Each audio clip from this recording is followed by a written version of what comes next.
Hello students, आपने first chapter life process biology के portion में न्यूट्रिशन और रेस्पिरेशन दो लाइफ प्रोसेस थ्योरेटिकली कंप्लीट कर लिया और यही नहीं, हमने एक्टिविटीज़ भी बता दिया है। अब आज बारी है इन टेक्स्ट क्वेश्चन की इन दो टॉपिक से रिलेटेड। तो सबसे पहले हम आते हैं nutrition based in text question.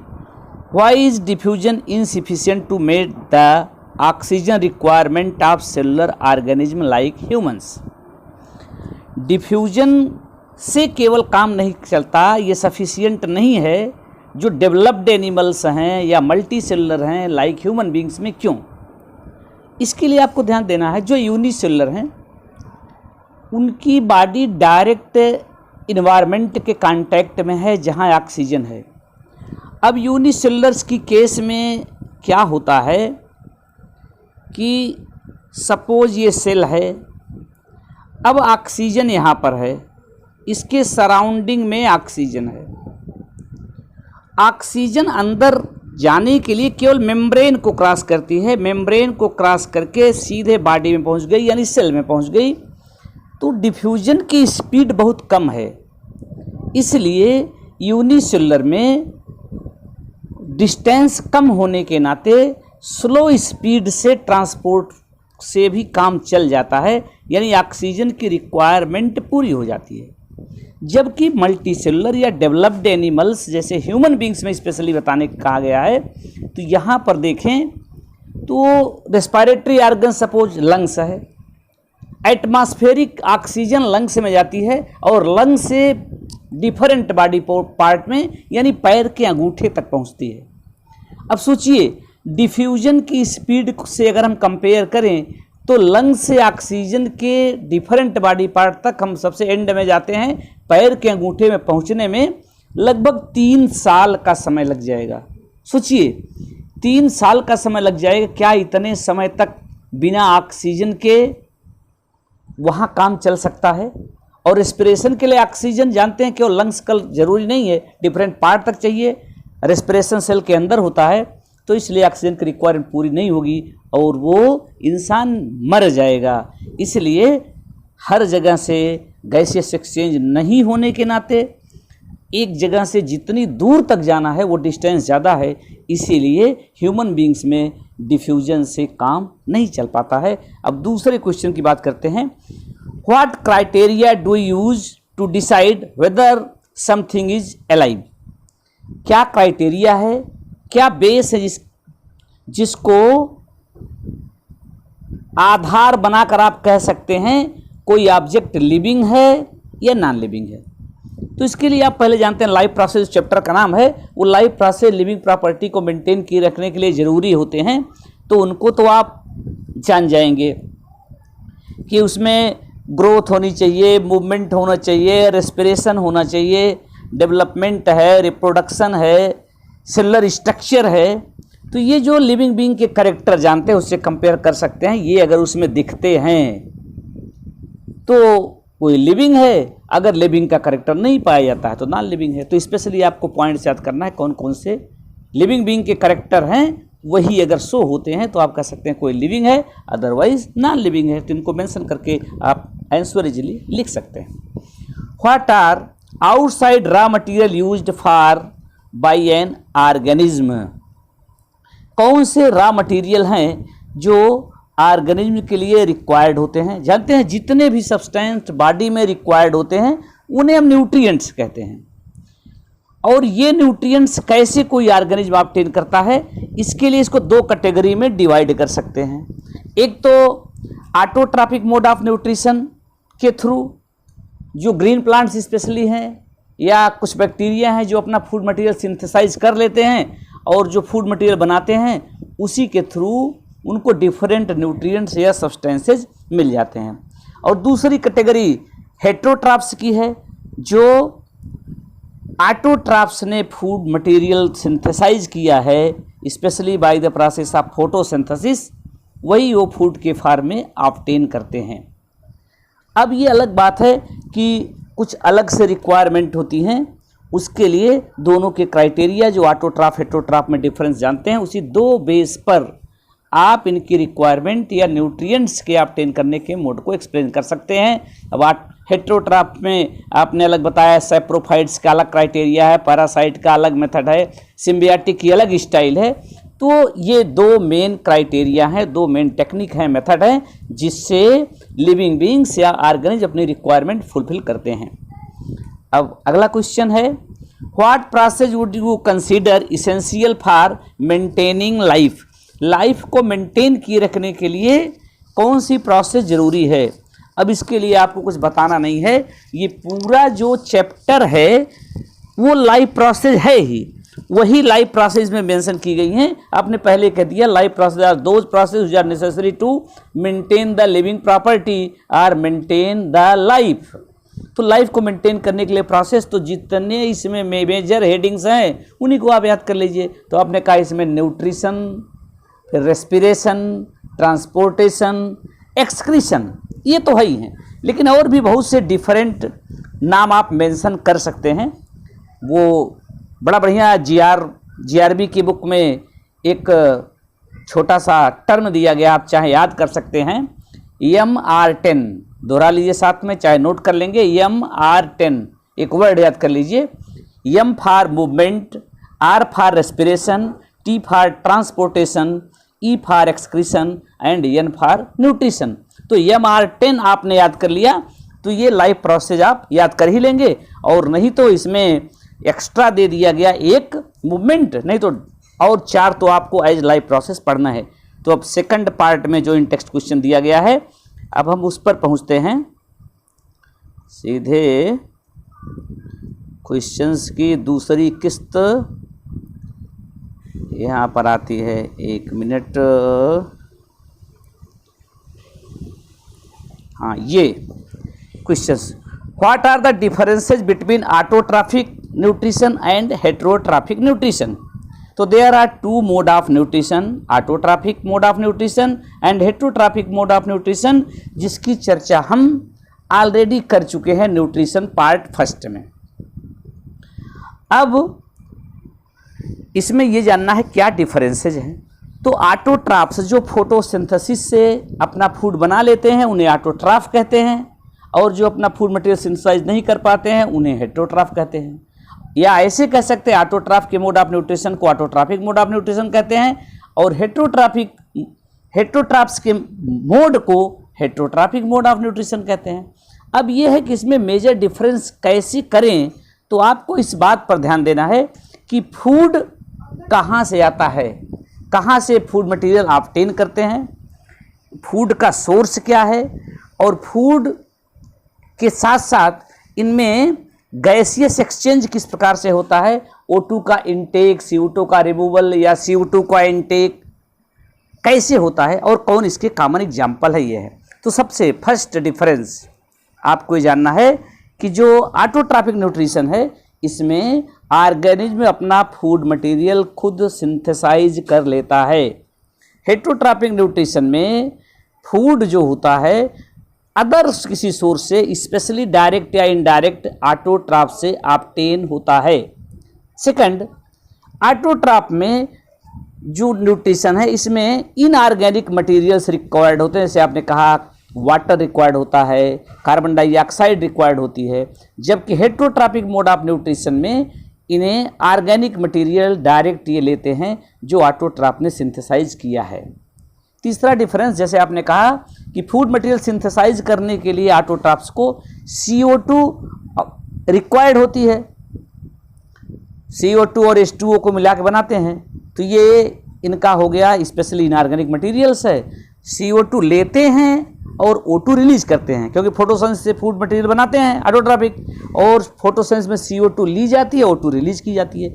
जबकि इसके अगेंस्ट अगर देखें जो हेटेरोट्रॉफ्स होते हैं वो जनरली O2 लेते हैं फॉर ब्रेकडाउन ऑफ फूड और फॉर रेस्पिरेशन, और इस प्रोसेस में CO2 रिलीज होती है। अगला डिफरेंस कह सकते हैं ऑटोट्रॉफ्स को प्रोड्यूसर भी कहते हैं और हेटेरोट्रॉफ्स को कंज्यूमर कहते हैं, या ऐसा कह सकते हैं autotrophs are producer whereas heterotrophs are consumer. अब लास्ट में एग्जाम्पल दे दीजिए, तो एग्जाम्पल जानते भी रहेंगे, साथ साथ एक डिफरेंस का पॉइंट ये भी बन जाएगा कि ऑटोट्रॉफ से कौन आते हैं, ऑल ग्रीन प्लांट्स, जो ग्रीन प्लांट्स हैं जिनमें क्लोरोफिल है, फोटोसिंथेसिस कर सकते हैं। और कुछ बैक्टीरिया भी हैं, कुछ प्रोटिस्ट भी हैं। प्रोटिस्ट का एग्जाम्पल प्रोटिस्टा का 9th में पढ़े रहेंगे, जैसे यूग्लिना, मोनरा प्रोटिस्टा, सब सुने थे पहले 5 किंगडम सिस्टम में। तो कुछ बैक्टीरिया हैं, कुछ प्रोटिस्ट हैं जैसे यूग्लिना, और ग्रीन प्लांट्स हैं। और हेटेरोट्रॉफ मोड अडाप्ट करने वाले ऑल द एनिमल्स या नॉन ग्रीन प्लांट को छोड़ के जो ऑटोट्रॉफ नहीं उनके अलावा सभी इसमें आ गए, जैसे हाथी, घोड़ा, बिल्ली, बंदर, ये सब इसके एग्जाम्पल हो गए। अब आते हैं नेक्स्ट क्वेश्चन पे, where do plants get each of the raw material required for photosynthesis. Photosynthesis के लिए जो रिक्वायर्ड मटेरियल है उसे प्लांट कहाँ से ऑब्टेन करते हैं। तो अब फोटोसिंथेसिस की इक्वेशन पे चाहे ध्यान दें चाहे डेफिनेशन पर ध्यान दें, तो आपने कहा था कि photosynthesis is the process of formation of food in green plants in which they use carbon dioxide, water in the presence of sunlight and chlorophyll. या इक्वेशन में देखें CO2 plus H2O means carbon dioxide plus water in the presence of light and chlorophyll, glucose बन गया as food.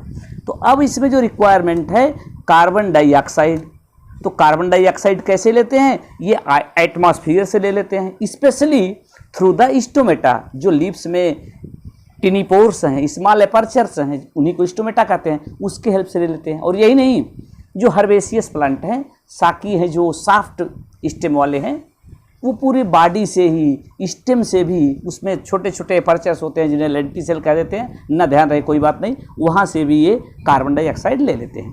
अब दूसरी requirement है water की, तो वाटर ये सॉइल से लेते हैं, या एक्वेटिक प्लांट हैं तो डायरेक्ट वाटर में है ही है, तो ये वाटर ले लिए, वाटर पा गए with the help of root से एब्जॉर्ब कर लेते हैं, चाहे सॉइल से चाहे वाटर से, रूट की हेल्प से। तीसरी रिक्वायरमेंट हो गई सनलाइट, तो सनलाइट जो है ये फोटोसेंस के लिए ज़रूरी है, जो डायरेक्ट सन से आती है रेडिएशन के थ्रू, तो सोलर एनर्जी हो गई। और अलग रिक्वायरमेंट जो क्लोरोफिल है, तो क्लोरोफिल ऑलरेडी ग्रीन प्लांट में है ही है, और इसी क्लोरोफिल की वजह से इनका कलर ग्रीन होता है। तो ये रिक्वायरमेंट हो गई कैसे ये ऑब्टेन करते हैं फोटोसिंथेसिस में जो रिक्वायर्ड मटेरियल्स हैं, सिचुएशंस हैं। नेक्स्ट क्वेश्चन है, what is the role of acid in our stomach. Acid का क्या रोल है, आपने न्यूट्रिशन सेकंड पार्ट में देखा था। फर्स्ट पार्ट में कॉमन चीज़ें थी, सेकंड पार्ट में ह्यूमन बींग्स में बताया गया, और डेवलप्ड एनिमल्स में ही या मैमल्स में, स्पेशली ह्यूमन बींग्स में। स्टमक में आपने कहा था कि जो गैस्ट्रिक जूस निकलता है उसमें HCl भी होता है। तो HCl के कई वर्क हैं। HCl का पहला वर्क ये हो गया कि ये फूड मटेरियल को सिंथेसाइज करने में, आप रोल समझ रहे थे, इसका मेन काम ये है HCl का कि जो एंजाइम थे ये एसिडिक मीडिया में ही एक्टिव होते हैं। तो पहला काम है फूड मटेरियल के मीडियम को एसिडिक बना देना। और यही नहीं, इसके अलावा, या इसी को ऐसे कह सकते हैं, एंजाइम को एक्टिवेट करता है। जैसे पेप्सिन है, तो पेप्सिन जब तक एसिडिक मीडिया नहीं होगा तब तक काम नहीं करेगा। और यही नहीं, जो बक्कल कैविटी में, माउथ में सलेवरी ग्लैंड से सलाइवा निकलता था, उसकी ज़रूरत नहीं है, फूड आगे पहुंच चुका है, तो सलेवरी एमाइलेज के सिक्रीशन को ये रोकता भी है। और यही नहीं, जो हार्मफुल पैथोजेंस हैं, बैक्टीरिया हैं, उनको किल करने में भी हेल्प करता है। अगले क्वेश्चन पर आते हैं अब, what is the function of digestive enzyme. तो एंजाइम का प्रॉपर जो मेन वर्क है, digestive enzyme help in the digestion. Digestion means breakdown of food. जो फूड मटेरियल के कंपैरेटिवली लार्जर और कॉम्प्लेक्स फार्म होते हैं उनको स्मॉलर और सिंपलर फार्म में कन्वर्ट कर देता है। ये एंजाइम का मेन काम हो गया। कुछ एग्जांपल एंजाइम के दे सकते हैं, जैसे आपने कहा है कि कार्बोहाइड्रेट को डाइजेस्ट करने वाले एंजाइम को जनरली हम एमाइलेज कहते हैं, या अलग अलग कार्बोहाइड्रेट के लिए कभी कभी अलग नाम दे देते हैं। जो माल्टोज को डाइजेस्ट करता है माल्टेज कहते हैं, सुक्रोज को करता है सुक्रेज कहते हैं। ऐसे प्रोटीन को डाइजेस्ट करने वाले एंजाइम ये पेप्सिन है, रेनिन है जो मिल्क प्रोटीन को डाइजेस्ट करता है। ऐसे ही फैट को डाइजेस्ट करने में हेल्प करने वाले एंजाइम को लाइपेज कहते हैं। तो ये डिफरेंट पार्ट ऑफ बॉडी से सिक्रेट होते हैं। जैसे पैंक्रियाटिक जूस में एंजाइम होते हैं, पैंक्रियास से सिक्रेट होता है, इंटेस्टाइन से सिक्रेट होता है, स्टमक में गैस्ट्रिक जूस में डाइजेस्टिव एंजाइम होता है। तो अलग अलग एंजाइम होते हैं, इनका काम होता है फूड मटेरियल का ब्रेकडाउन करना, यानी जो लार्जर फार्म ऑफ फूड है उसको स्मॉलर फार्म में कन्वर्ट कर देना। तो ये एंजाइम का वर्क था। अब नेक्स्ट क्वेश्चन है, how is the small intestine design to absorb digested food. ये हम जानते हैं फूड का डाइजेशन हमारी बॉडी में बक्कल कैविटी से ही स्टार्ट हो जाता है। बक्कल कैविटी में होता है, फिर स्टमक में होता है, फिर स्मॉल इंटेस्टाइन के इनिशियल पार्ट में, इसको डिओडिनम कहते हैं, वहाँ होता है। अल्टीमेट स्मॉल इंटेस्टाइन का जो लास्ट पार्ट जिसको इलियम कहते हैं वहाँ तक होता है। यानी स्मॉल इंटेस्टाइन में ये पूरी तरीके से डाइजेस्ट हो जाता है। फूड आइटम का एब्जॉर्प्शन डाइजेस्टेड फार्म में ही होता है। जब ये सिंपलर हो जाता है और स्मॉलर फार्म में कन्वर्ट हो जाता है, तो अब यहाँ पर स्मॉल इंटेस्टाइन में या इसके लास्ट पार्ट में पूरी तरीके से फूड डाइजेस्ट हो गया, यानी स्मॉलर फार्म में कन्वर्ट हो गया, यहीं पर एब्जॉर्प्शन होता है। और एब्जॉर्प्शन में हेल्प करने के लिए स्मॉल इंटेस्टाइन की इनर सरफेस से फिंगर लाइक या कह लीजिए हेयर लाइक, जो कि पतली होती हैं, प्रोजेक्शन से निकले होते हैं, जिन्हें विलाई कहते हैं। तो विलाई सरफेस एरिया को बढ़ा देते हैं। सरफेस एरिया को बढ़ा देने से एब्जॉर्प्शन की स्पीड बढ़ जाती है। तो presence of villi help in the absorption by increasing the surface area for the absorption. और दूसरा, विलाई में सरफेस एरिया तो बढ़ती ही है, और ये जो फूड एब्जॉर्ब होता है वो ब्लड में जाता है। तो ब्लड का मतलब ब्लड कैपिलरी जितनी ज़्यादा होंगी उतना ही तेज़ी से एब्जॉर्प्शन होगा। इसके लिए नेचुरल एक अरेंजमेंट है कि ब्लड, वो जो विलाइज हैं इनमें ब्लड कैपिलरीज का डेंस मास होता है, यानी इसमें ब्लड कैपिलरीज ज़्यादा होती हैं। तो न्यूट्रिशन से रिलेटेड जो इंटेक्स्ट क्वेश्चन थे वो अब समाप्त हो गए। अब हम आते हैं रेस्पिरेशन के पार्ट में। इसके जो इंटेक्स्ट क्वेश्चंस हैं उस पर सीधे आ जाइए। हाँ, फर्स्ट पार्ट आ गया, what advantage over an aquatic organism does a terrestrial organism have with regard to obtaining oxygen for respiration.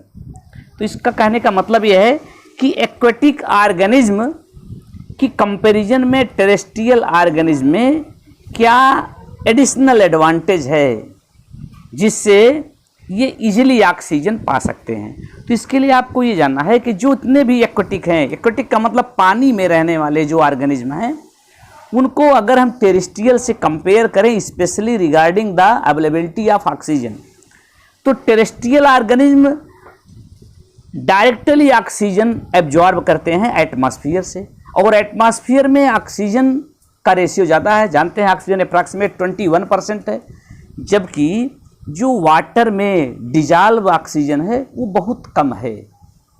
कह सकते हैं कि the amount of dissolve oxygen is fairly low compare to the amount of oxygen in the air.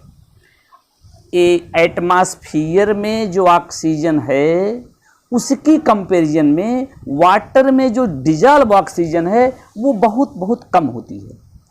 इसीलिए जो aquatic organism हैं वो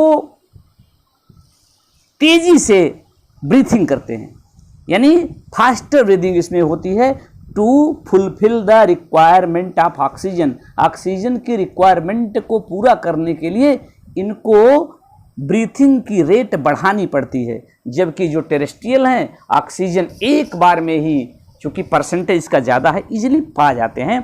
इस question को हमने ऑलरेडी बता दिया था एक कर कुछ जो प्रॉब्लम वाले क्वेश्चन थे कि डायरेक्ट हमने कहा जिसका क्वेश्चन नहीं बना पाते हैं, अलग दो के अलावा जो टॉपिक बनाया गया था।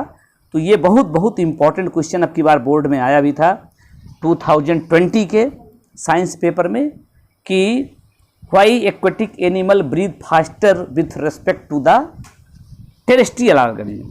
अगला क्वेश्चन है, how are the lungs designed in human beings to maximise the area for exchange of gases.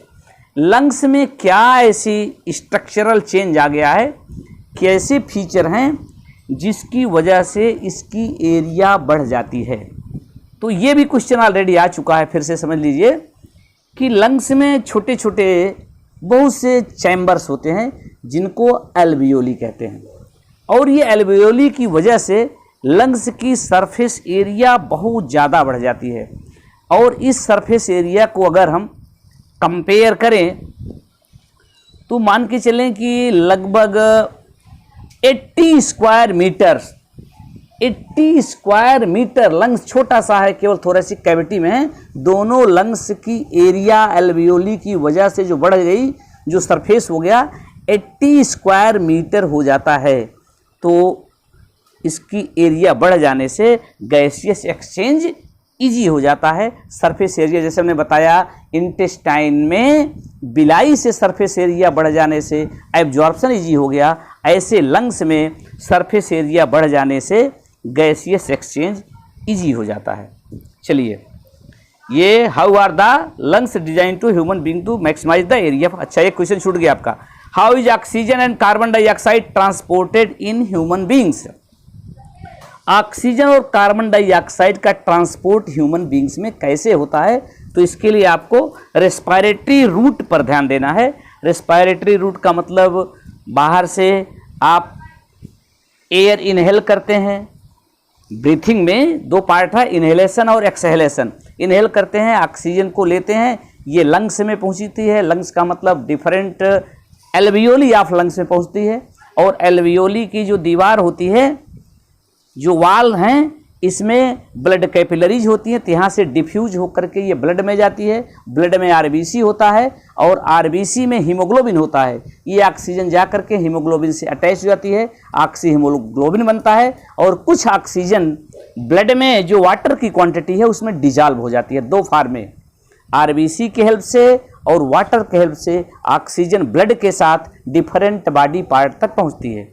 और यही नहीं, डिफरेंट बॉडी पार्ट में सेलुलर रेस्पिरेशन में जो कार्बन डाइऑक्साइड रिलीज होती है वो सेल से बाहर कर दी जाती है टिश्यू फ्लूइड में, और ये टिश्यू फ्लूइड से कार्बन डाइऑक्साइड आ जाती है फिर से ब्लड में डिफ्यूजन के थ्रू, और ये भी कुछ थोड़ी सी मात्रा में हीमोग्लोबिन के साथ अटैच हो जाती है, और कुछ मात्रा वाटर के साथ। यहाँ पर एक चीज़ ध्यान देना है, कार्बन डाइऑक्साइड ऑक्सीजन की कंपैरिजन में ज़्यादा डिजॉल्व होती है, और फिर इसी दो फार्म में स्पेशली ये फिर रिटर्न होकर के आती है लंग्स तक ब्लड के साथ, फिर डिफ्यूज होकर के एल्वियोली में आती है, और फिर एल्वियोली में जो आई हुई है उसको एक्सहेल कर देते हैं by the process of exhalation. तो इस तरीके से गैस O2 और CO2 का ट्रांसपोर्ट बॉडी में हो गया पूरी तरीके से। और ये पूरी तरीके से आपका क्वेश्चन खत्म हो गया, कोई छूटा तो नहीं। हाँ, एक क्वेश्चन अभी भी देखिए छूटा, what are the different ways in which glucose is oxidise to provide energy in various organism. हमने रेस्पिरेशन के सेकंड पार्ट में इसको एक्सप्लेन किया था कि कैसे ब्रेकडाउन होता है, और फर्स्ट पार्ट में आपने एक्सटर्नल रेस्पिरेशन जाना था। तो ये सेकंड पार्ट में, रेस्पिरेशन के सेकंड पार्ट में फिर समझ सकते हैं कि ये अलग अलग ऑर्गेनिज्म में कैसे ग्लूकोज का ब्रेकडाउन होता है। तो वेरियस ऑर्गेनिज्म को दो कैटेगरी में, आप ऑर्गेनिज्म तो डिफरेंट टाइप के, इनको दो कैटेगरी में डिवाइड कर सकते हैं। एक तो जिनमें एरोबिक रेस्पिरेशन होता है, एक दूसरा जिसमें एनरोबिक होता है। तो अब हम बात करते हैं इसके ऑक्सीडेशन की या ब्रेकडाउन की प्रोसेस। तो दो तरीका है, लेकिन दोनों में कॉमन है, स्टेप से समझिए। फिर से एक तरीके से रिवीजन है। First of all, glucose break होकर के पायरुविक एसिड में कन्वर्ट हो जाता है। एक ग्लूकोज से पायरुविक एसिड के दो मॉलिक्यूल बनते हैं, चाहे एरोबिक हो चाहे एनरोबिक हो। अब सेकंड स्टेप ब्रेकडाउन का होता है जो अलग होता है, एरोबिक रेस्पिरेशन होता है या एनरोबिक। एरोबिक का मतलब ऑक्सीजन की प्रेजेंस में, एनरोबिक ऑक्सीजन की एब्सेंस में।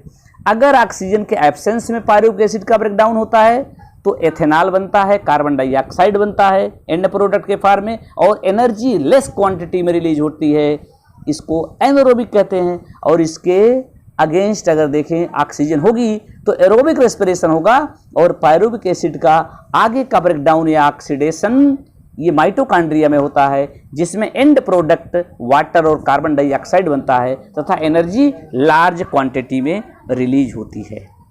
थैंक्स।